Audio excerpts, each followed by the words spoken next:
Hello, স্বাগত সকলকে আর একটা নতুন ভিডিওতে। আজকে এমন একটা মুভির ব্যাপারে কথা বলবো যে মুভির কনসেপ্ট আমাকে নাড়িয়ে দিয়েছে। এমন মুভি আমি কখনো দেখিনি। মানে এত বছর বয়স পর্যন্ত বা সিনেমা যা দেখি, নর্মাল একটা ছেলে বা মেয়ে এই বয়স পর্যন্ত এজে এসে এরকম কনসেপ্টের ওপর দেখুন, কম বেশি অনেক মুভি দেখেছি আমরা আমাদের লাইফ টাইমে, যার যেরকম বয়সে অনুযায়ী আমরা কম বেশি অনেক মুভি দেখেছি। বাট সেই বেসিসে যদি বলতে হয়, আমি এইরকম মুভি, এই কনসেপ্টের মুভি আমি দেখিনি, জাস্ট ছিটকে গেছি। আমি কথা বলছি মহারাজা মুভির ব্যাপারে, যেটা বিজয় সেতুপতি রয়েছে, অনুরাগ কাশ্যপ রয়েছে। এটা তামিল সিনেমা, তবে এই মুভিটার ডাব ভার্সন ছিল না, হিন্দি ডাব ভার্সন ছিল না প্রথমে, তো তার জন্য দেখা হয়ে ওঠেনি। তো আমি দেখলাম, তো দেখার পরে জাস্ট ছিটকে গেছি। আর বিজয় সেতুপতির এটা 50তম সিনেমা ছিল, তো সেই 50তম সিনেমাটা কেমন হওয়া উচিত সেটা তিনি দেখিয়ে দিয়েছেন। ওনার পারফরমেন্স নিয়ে আমার বলার কিছু নেই, উনি কি লেভেলের অ্যাক্টর আমরা কম বেশি সবাই জানি। কিন্তু এই মুভিটা যেভাবে ডিজাইন করা হয়েছে, যেভাবে টুইস্ট রাখা হয়েছে, আমি গল্পের ব্যাপারে বলবো না, শুধু এটুকু বলি বিজয় সেতুপতি একজন নাপিত। তিনি নর্মাল একটা লাইফ লিড করেন। তার বাড়ি থেকে একটা ডাস্টবিন চুরি হয়ে যায়, সেটার নেপথ্যেই কিন্তু সমস্ত ঘটনা। তো ডাস্টবিনটা ফিরিয়ে আনার জন্য তিনি কমপ্লেন করেন, নানা রকম তার পিছনে ছুটতে থাকে আর কি। তো এইটা কেন করছে সেটাই হচ্ছে বড় কোশ্চেন মার্ক। এইবার এইটা করতে গিয়ে অনেক আননেসেসারি ক্যারেক্টার আপনি দেখবেন আসছে, মানে কমেডি করছে, কথা বলছে। আপনি প্রথমে কিছু বুঝতে পারবেন না যে কেন করছে, কিন্তু লাস্টে যখন যাবেন তখন গিয়ে বুঝতে পারবেন এরা এক একটা মেজর রোল প্লে করছে এই ঘটনার সঙ্গে। মূলত এটা একটা রিভেঞ্জ স্টোরি, এটা একটা কোরিয়ান মুভির সঙ্গে কিছুটা মিল আমি পেলাম। আমি জানি না, অনেকে মুভিটার নাম আমি বলবো না, তো যাই হোক, কিন্তু যাই হোক না কেন, তো এটা একটা অনবদ্য একটা স্ক্রিপ্ট, অনবদ্য একটা গল্প, অনবদ্য একটা পারফরমেন্স। তো এই ধরনের মুভি আমি বলতে পারি 2024 সালের সেরা একটা মুভি হতে পারে, বা অবশ্যই হবে। একটা লোক চুপ থেকে কতটা ভালো অ্যাক্টিং করতে পারে, সাইলেন্ট, খুব বেশি কথা বলছে না। বিজয় সেতুপতির যে ক্যারেক্টারটা রয়েছে খুব বেশি কথা বলছে না, তো তার মধ্যেও তিনি যেভাবে অ্যাক্টিং করে যাচ্ছেন, যেভাবে তার এক্সপ্রেশন দিচ্ছেন, যেভাবে সমস্ত কিছু করছেন, সেটা আপনাকে মানে মানে নাড়িয়ে দেবে। আর গল্প, প্লটিং এগুলো তো আলাদা ব্যাপার, মানে এটার জন্য আপনাকে দেখতেই হবে। এটা একটা মাস্টারপিস, এটা মুভি না, এটা একটা মাস্টারপিস।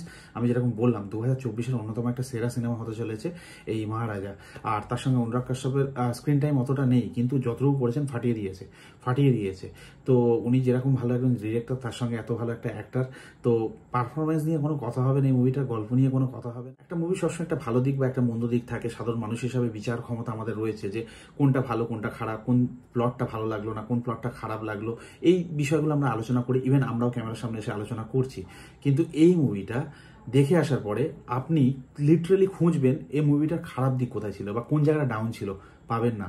প্রথমে আপনার মনে হবে মুভিটা শুরু হওয়ার সময় যে আননেসেসারি এই সমস্ত ক্যারেক্টার কোথা থেকে আসছে, এই গল্পটা হঠাৎ করে এখানে কোথা থেকে ঢুকে গেল। বাট যখন লাস্টে, যখন 2-2 4 হবে না, যে টুইস্টগুলো আসবে, তখন বুঝবেন যে মুভি কাকে বলে। তার সঙ্গে গল্প বলার ধরন, আমি অনেক গল্প বলার ধরন দেখেছি, অনেক রকম মুভি দেখেছি। যারা বিশেষ করে মুভি ভালোবাসে, এই নিয়ে চর্চা করে, অনেক ধরনের মুভি দেখেছে দেশ বিদেশের।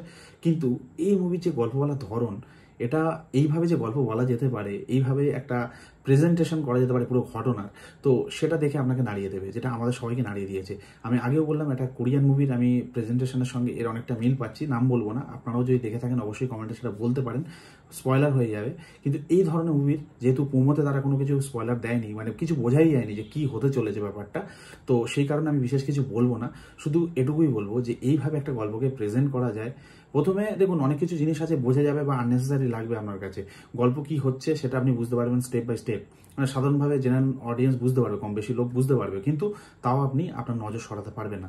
তার সঙ্গে কিছু আননেসেসারি সিন থাকবে বা আপনার কাছে কিছু ক্যারেক্টার আসবে যেটা দেখে মনে হবে যে এটা কেন, এটা না হলে তো হতো, কিন্তু লাস্টে যখন তার যে ইম্পর্টেন্সিটা রয়েছে এই সিনটা বা মুভিটার মধ্যে, তখন গিয়ে বুঝতে পারবেন 2-2 4 হচ্ছে, কেন তাদেরকে রাখা হয়েছিল, কেন সে কথাগুলো তখন বলেছিল, কেন তাদেরকে দেখানো হয়েছিল। আর বিজয় সেতুপতির ক্যারেক্টারটার কথা যদি বলতে হয়, উনি যে রোলটা প্লে করছেন সেখানে সাইলেন্ট থাকবেন, খুব বেশি কিছু ওনার রিয়াকশন কিছু দেখা যাবে না, কিন্তু যখন তিনি বাস্ট করবেন সেই অ্যাক্টিংগুলো দেখার মতো রয়েছে। তার সঙ্গে সাইলেন্ট যখন থাকবেন সেই অ্যাক্টিং এক্সপ্রেশনগুলো দেখার মতো রয়েছে। তো বিজয় সেতুপতির 50তম সিনেমা, অনবদ্য একটা অভিনয়, অনবদ্য একটা কাজ, তো অসম্ভব সুন্দর লেগেছে। আর লাস্টে একটা ইমোশনাল জায়গা রয়েছে যেখানে আপনার ইমোশনাল অত্যাচারও হতে পারে, তো সেই সিনটা আপনি কানেক্ট করতে পারবেন, আপনি বুঝতে পারবেন যে এটা হতে চলেছে, বাট কানেক্ট করতে পারবেন। তো একটা কথা আছে, অ্যাক্টিং সেটাই যেটা অ্যাক্টিং নয়, তো উনি ওটাই করে দেখিয়েছেন যে এমন কিছু করেছেন যেটা আপনি হলে বসেও কানেক্ট করতে পারবেন, যেটা আমরা করতে পেরেছি। হয়েছি। তো এই মুভিটা সম্পর্কে বিশেষ কিছু বলবো না। বিজি স্কোর থেকে শুরু করে সিনেমাটোগ্রাফি, গল্প হচ্ছে এর মেরুদণ্ড, আর অ্যাক্টিং অসাধারণ ছিল সব কিছু। তো এই মুভির সমস্ত কিছু ভালো ছিল। আমি জানি না এর পরেও কে কী বলবে, বাট আমার দিক দিয়ে একটা পারফেক্ট মুভি 2024-এর। এটা সেরা মুভি। 2024 সালের কথা বলবো না যে 2024 সালের এটা সেরা সিনেমা, অনেকের কাছে এটা তাদের জীবনের অন্যতম একটা সেরা সিনেমা হয়ে থাকবে, এটুকু বলতে পারি। আমার কাছে বিশেষ করে এই সিনেমাটা একটা অনবদ্য সিনেমা ছিল, অন্য ধরনের প্রেজেন্টেশন, যেটা আমাকে নাড়িয়ে দিয়েছে। তো যাই হোক, আপনাদের নিয়ারেস্ট হলে গিয়ে এই মুভিটা দেখুন। মানে এত কিছু চলছে, তো তার মধ্যে একটু অন্য কিছু পাবেন, এটুকু বলতে পারি। তো যাই হোক, এটুকুই ছিল ভিডিওতে। ভালো থাকবেন সবাই, দেখা হবে পরের ভিডিওতে। টাটা।